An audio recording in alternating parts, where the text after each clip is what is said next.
Assalamualaikum warahmatullahi wabarakatuh.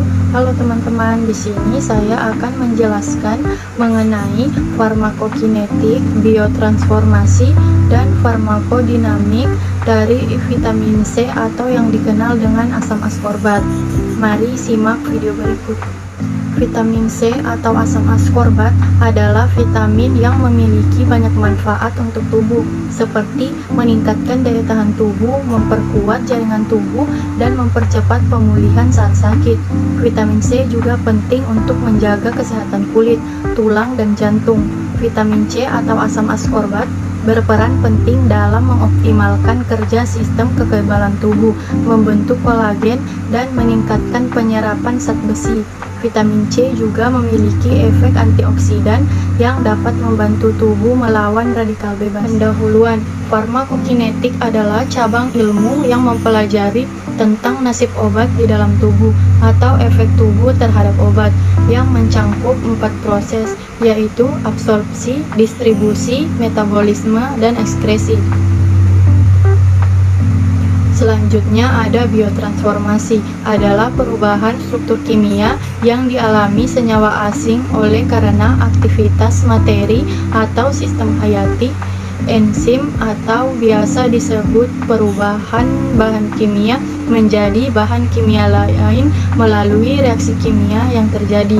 Kemudian ada farmakodinamik, merupakan cabang ilmu yang mempelajari bagaimana obat bekerja dan mempengaruhi itu, melibatkan reseptor, posreseptor, dan interaksi kimia. Perbedaan paling sederhana di antara farmakodinamik dan farmakokinetik yaitu farmakokinetik apa yang tubuh lakukan pada obat dan apa yang terjadi pada obat di dalam tubuh, sedangkan farmakodinamik yaitu apa yang obat lakukan pada tubuh. Farmakokinetik vitamin C yaitu vitamin C diserap dengan mudah melalui saluran gastrointestinal dan didistribusikan di seluruh cairan tubuh. Ginjal akan mengekskresi vitamin C hampir tanpa ada perubahan. Dalam farmakokinetik terdapat 4 tahap yang dilalui, yaitu absorpsi, distribusi, metabolisme, dan ekskresi. Absorpsi, vitamin C akan dengan mudah diserap oleh saluran cerna dan kadarnya akan segera meningkat dalam plasma setelah diserap. Vitamin C akan lebih tinggi ditemukan kadarnya dalam trombosit dan leukosit jika dibandingkan dengan kadar dalam plasma maupun eritrosit. Bila melihat kemampuan saturasinya dalam sel, tingkat absorpsi vitamin C berbeda tergantung dosis yang diberikan. Pada dosis 100-200 mg per hari, 70-90% vitamin C akan terabsorpsi, tetapi dosis tinggi 1000 mg akan terabsorpsi kurang dari 50%. Distribusi vitamin C didistribusikan secara luas ke seluruh bagian tubuh melalui peredaran darah, dengan kadar tertinggi dapat ditemukan dalam kelenjar dan kadar terendah dapat ditemukan dalam otot maupun jaringan lemak. Metabolisme, vitamin C mengalami metabolisme utama di hati dan sebagian di ginjal. Metabolisme utamanya terjadi dengan penghilangan 2 buah elektron yang dimiliki senyawa ini. Senyawa radikal bebas antara yang terbentuk dari metabolisme vitamin C adalah dalam bentuk asam dehidroaskorbat yang masih bersifat reversibel, kemudian akan menjadi asam 2,3-dikotigolonat yang bersifat irreversibel dan secara fisiologis inaktif. Senyawa ini kemudian akan membelah menjadi beberapa metabolit.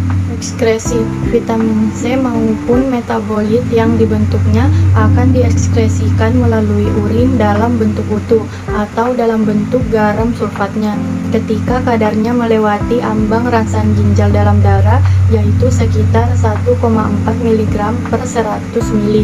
Beberapa obat-obatan diketahui dapat meningkatkan proses pengeluaran vitamin C ketika berinteraksi dalam penggunaan yang bersamaan, yaitu pada penggunaan tetrasiklin, asam salisilat, dan fenobarbital. Nah, selanjutnya adalah biotransformasi. Vitamin C atau biasa disebut asam askorbat disintesis secara alami baik dalam tanaman maupun hewan dan dapat dibuat secara sintesis dalam gula. Sejak ditemukan enzim lipase sebagai biokatalisator pada reaksi esterifikasi atau transesterifikasi lipid, maka dapat membuka wacana baru dalam memproduksi vitamin C menjadi esterasi atau biasa disebut kalsium karbonat. Enzim lipase mengkatalis reaksi esterifikasi dan mengaplikasikan enzim lipase untuk mensintesis senyawa organik. Nah, di bawah ini ada gambar. Yang pertama adalah rumus struktur dari vitamin C atau asam askorbat. Dan untuk gambar kedua yaitu asam askorbat dikatalis disintesis senyawa organiknya dan berubah menjadi esterasi ataupun kalsium karbonat pada gambar ketiga. Dan yang terakhir adalah farmakodinamik. Vitamin C diperlukan untuk metabolisme karbohidrat dan protein dan sintesis lemak. Sintesis kolagen juga membutuhkan vitamin C untuk endotel kapiler, jaringan ikat, dan perbaikan jaringan. Dan jaringan osteoid dari tulang. Vitamin C dalam dosis besar dapat menurunkan efek antikoagulan oral. Kontrasepsi oral dapat menurunkan konsentrasi vitamin C dalam tubuh. Merokok menurunkan kadar vitamin C serum. Pemakaian terapi megavitamin, yaitu vitamin dalam dosis yang sangat besar, masih dipertanyakan. Vitamin megadosis dapat menimbulkan toksisitas dan mungkin menimbulkan efek yang diinginkan yang minimal, tidak menyembuhkan atau mencegah flu biasa. Tetapi mereka percaya bahwa vitamin C mempunyai efek placebo.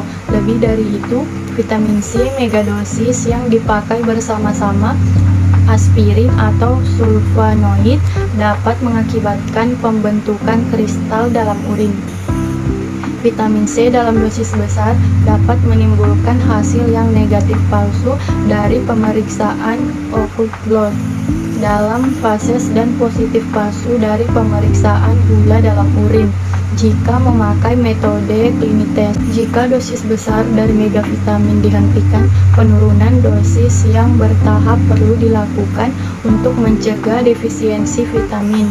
Jika vitamin C berinteraksi dengan makanan dan dapat menyebabkan penurunan penyerapan asam askorbat ketika asumsi bersamaan salisilat dapat menurunkan efek antikoagulan oral, dapat menurunkan eliminasi aspirin.